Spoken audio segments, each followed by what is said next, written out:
a panic attack on live television leads a prominent TV anchor on a journey of finding inner peace. Welcome to ReachMD Book Club. I'm your host, Dr. John Russell, and today we're joined by ABC News anchor Dan Harris, author of 10% Happier, How I Tamed the Voice in My Head, Reduced Stress Without Losing My Edge, and Found Self-Help That Actually Works. Dan, welcome to the show. Thanks for having me. So the book is a bit of an autobiographical journey of self-discovery. What was your background growing up? My background growing up, I grew up in a secular and skeptical environment, as you can imagine. My parents are both academic physicians in Boston. At around 8, my mom sat me down and told me that there is no Santa Claus and also no God. Although they did allow me to have a bar mitzvah, but I did that only for the money. So you couldn't imagine at this point in your life that you would be, writing a book about meditation. This was not kind of in your wheelhouse, perhaps? No, this is ridiculous. This whole thing is ridiculous. Can't believe I'm in this position. I never, ever thought that I would be like a public proponent of meditation. But that is because, the reason why I never thought that is because I, like so many people, had a complete misunderstanding of what meditation is. I thought meditation has been the victim of the worst marketing campaign for anything ever. And so I was under the impression, as many sane people are, that meditation was only for hippies and freaks and weirdos and people who live in a yurt and are really into John Tesh and aromatherapy and use the word namaste without any irony. And that is not entirely untrue, just for the sake of being honest. But it really is ridiculously unfair because meditation is exercise for the brain. And I think it's the next big public health revolution. I think that the way we currently think about exercise for the body, which is that we all do it, and if we don't do it, we feel guilty about it. I think that's the way we're going to think about exercise for the mind and the brain. And why is that? Because the science is now starting to very strongly suggest that meditation brings with it a whole long list of tantalizing benefits. So, I imagine television journalism is a highly stressful, competitive occupation, much like medicine. So how good were you at handling all the stress that went along with your job? Well, let me just say I have a pretty keen understanding of the stresses of medicine. Both my parents are doctors. My wife is a doctor. And so I sympathize. And, yeah, TV news is incredibly competitive, at times kind of mean. And I think I handled it very poorly. I really let the stress of the job make me unpleasant to myself and to others. And, and then there were other parts of the job that also got to me. I quite famously had a panic attack on national television on Good Morning America back in 2004 as a result of my recreational drug use. I had been doing cocaine in my spare time, and that raised, according to my doctor after the fact, who explained to me that it artificially raised the level of adrenaline in my brain and primed me to have this very embarrassing panic attack. And why did I start using cocaine? Because I had spent a lot of time in war zones for ABC News after 9/11, Iraq, Afghanistan, Israel, the West Bank, and Gaza, and so on. And I had gotten depressed. And why had I gone to the war zones? Out of ambition, not entirely ambition. I also felt like it was very important work, and I still strongly believe it's very important work. So it was sort of a mix of ambition and idealism, but there was a strong current of mindlessness running through it. I didn't think about the psychological consequences when I signed up for that kind of work. And then when I came home and I got depressed, I was insufficiently self-aware to even know it. So how did I handle the stresses of my job? I think that the foregoing would suggest that I didn't handle it well. So after having your panic attack in front of 5 million people, did you kind of embrace the medical model for treatment of panic attacks? Well, yeah. It's not like I had the panic attack, quit doing drugs, and then immediately started meditating, and everything became, unicorns and rainbows. There were a couple of other steps. I would just in the interest of brevity, I will say that the panic attack put me on a long and winding road that ultimately landed me on meditation, which I had always thought was ridiculous. And yes, at that point, when I started to consider meditation as a real possibility, what convinced me was the science.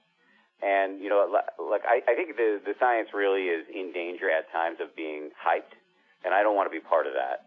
Not all of the studies are good. But what I think we can safely say is that if you look at the totality of the science, it strongly suggests that meditation can do a lot of really good things for you, like lowering your blood pressure, boosting your immune system, and literally rewiring key parts of your brain.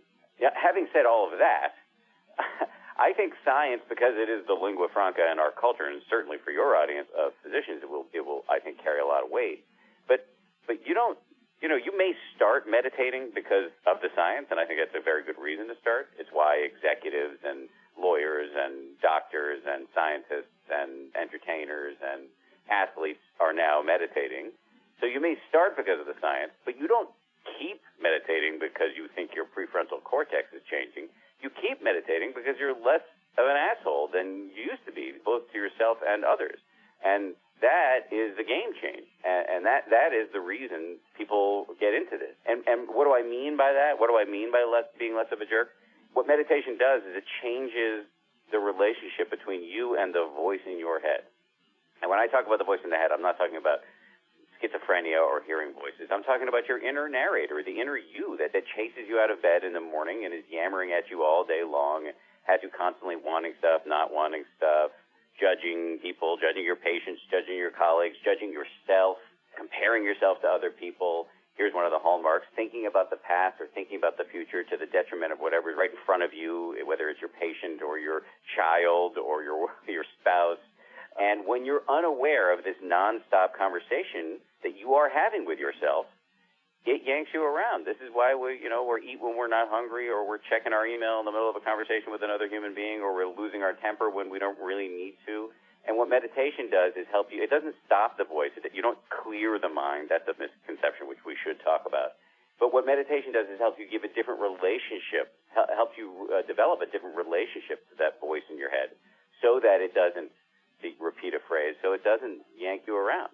So as a type A plus person, if I'm going to talk to my patients about starting meditation, does it make you soft? Does it suddenly kind of change everything that, oftentimes has made us successful, has made us good in the workplace, good in a lot of the things we do? Yeah. So this is one of the big fears that I had and that many people have. And my whole job now is to kind of chip away at all of the resistance that various audiences have to meditation. And one source of resistance is people think that if I get too happy, I won't be good at my job anymore. So that's to misunderstand what happiness is. That is to conflate happiness with complacency. And I don't think that's what happiness is. I was actually doing an interview with an anchor from Fox News, of all places, about meditation, and he brought up Rocky III, which I hadn't seen in a long time, but I went back and watched it. And Rocky III, at the beginning of the movie, he's the reigning champ. And Mr. T is the bad guy. Mr. T is real hungry and angry, and he's training really hard, while Rocky is like signing autographs and doing Maserati commercials and rolling around his mansion with his pretty wife and little son. And then, 10 minutes into the film, Mr. T has beat the crap out of him, and there you go. So that's what people fear. They feel that if they get too happy, they're going to be like Rocky in Rocky III, and Mr. T is going to be standing over them, triumphantly. That is not how it works. That is not the goal of meditation, that you should float off into some bliss field. The goal of meditation is just to see clearly what is happening in your head at any given moment without being carried away by it. That is mindfulness.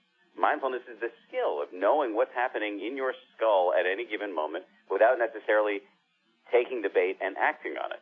So this allows you to be the calmest person in the room in a stressful meeting. This allows you to have better relationships with your patients and peers.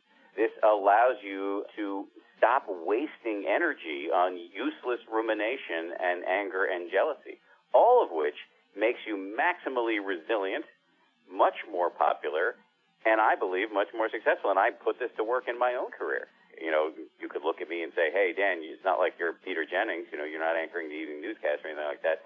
So that would be a fair critique. But, I still have a very competitive career and have managed to do reasonably well in that career, while also now having a side job of becoming this unlikely meditation pitchman. And I think the ability to balance all of this while having much higher levels of personal satisfaction, much of the credit for that can be laid at the feet of meditation.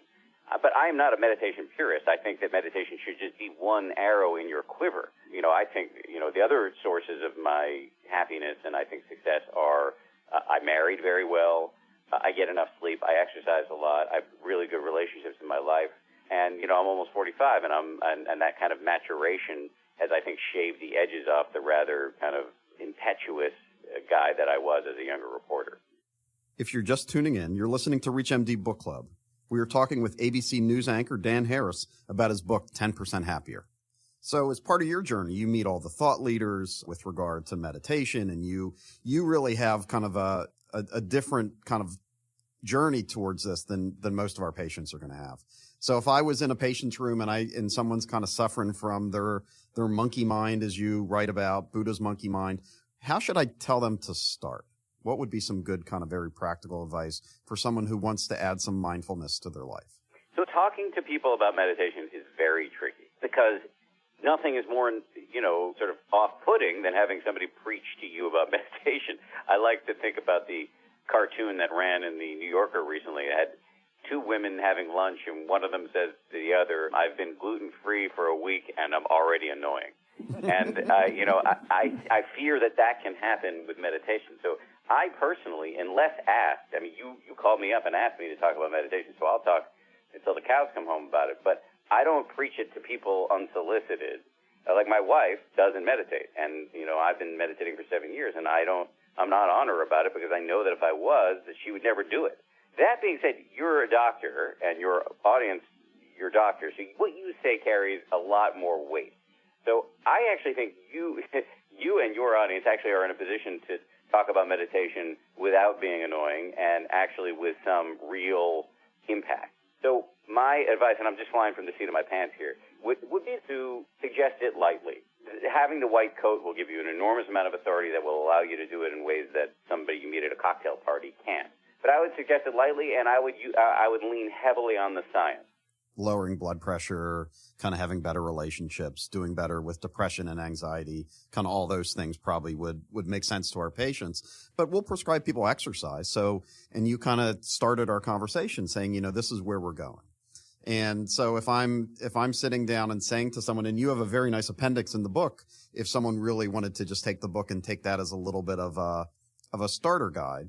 So you would tell people, it's going to be hard at the beginning. You're not going to have bliss, 2 minutes into doing this, and it's going to be a journey. Are those some of the things that you would have me tell patients as if they started this journey? Yeah, I think that's very useful. I think people say, I was listening to a meditation teacher say, I can't remember who, but this is a funny observation. People try meditation and realize right away it's hard.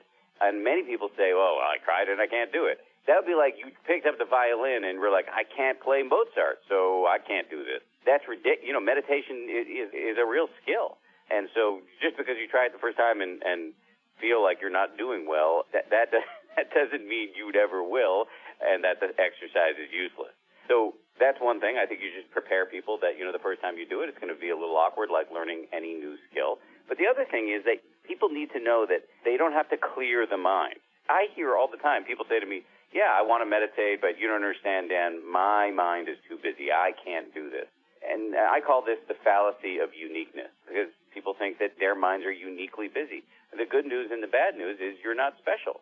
Welcome to the human condition. Our minds are all busy. And if that wasn't the case, we wouldn't need meditation. So I think people have to give themselves permission to quote-unquote fail at meditation and to understand that the failing, by which I mean getting distracted and losing your focus on the breath, which is usually what you're supposed to focus on in meditation, the failing is actually succeeding. The whole game in meditation is just to notice when you've become distracted and start again and again and again and again and again. So I think pointing that out to your patients would be very useful. And in terms of giving people tools to do it, I'll list a few. I think that what I would say to your patients is meditation should be either free or cheap. And so in terms of free, if you just Google mindfulness meditation basic instructions, you'll find them all over the web. One particularly good place for them is the UCLA website. They have a Mindful Awareness Research Center, so I like their beginning meditation instructions. So that would be free. In terms of cheap, there are a bunch of apps. Now, this is blatantly self-promotional, but one of the apps is called 10% Happier, and it's a company that I started recently, and you can start with a free 7-day trial. And frankly, if you do that free 7-day trial, you will know how to meditate at the end of it, and you can walk away without paying us any money. If you like what we do, you can subscribe. But frankly, my interest, and I'm a terrible businessman, but my interest mostly is in just getting people to learn how to meditate rather than getting them to subscribe. So that's one other source of learning how to do it. And then the final source is books. And I'll recommend a book that is not my book, which is called Real Happiness. And it's by a friend of mine who's a wonderful and very experienced meditation teacher by the name of Sharon Salzberg. And I gave that book to my mom, who is very skeptical academic physician at the Massachusetts General Hospital. And she read that book and started meditating and has never looked back. And that was like 5 or 6 years ago. And people don't necessarily need to take on a new religious viewpoint to be successful in mindfulness, correct? Absolutely not. So I consider myself a respectful agnostic and also consider myself a Buddhist. And I don't think those two are in any way contradictory. Buddhism is not something to believe in, it's something to do. And by something to do, I mean you train your mind through meditation. You don't have to become Buddhist, even though I don't think Buddhism is a religion, really, at least not the way I practice it. But you don't even have to become Buddhist to meditate. I know plenty of devout Christians, Jews, Muslims, and devout atheists, all of whom meditate, because it really is, it would be the same way as saying, yeah, I'm a Christian who goes jogging. It is a secular and simple and scientifically validated variety of exercise for your brain. It's fitness. And this is a huge development in our public health because, you know, we spend so much time working on our bodies, on our stock portfolios, on our home decor, on our cars, and no time, at least for most of history, no time working on the one filter through which we experience everything, and that is our mind. And here we have a simple technology that will allow you to do it. Well, Dan, it's a wonderful book. I think it's a great start for people. I do think as a primary care doctor, it is something I'm going to start talking more with my patients about and talk more about that internal locus of control as opposed to all the external locus of control. So a wonderful book. Thank you so much for being on the show today. My pleasure. Go for it. Thank you. If you'd like more information on this book or other books in the series, please visit reachmd.com/book club.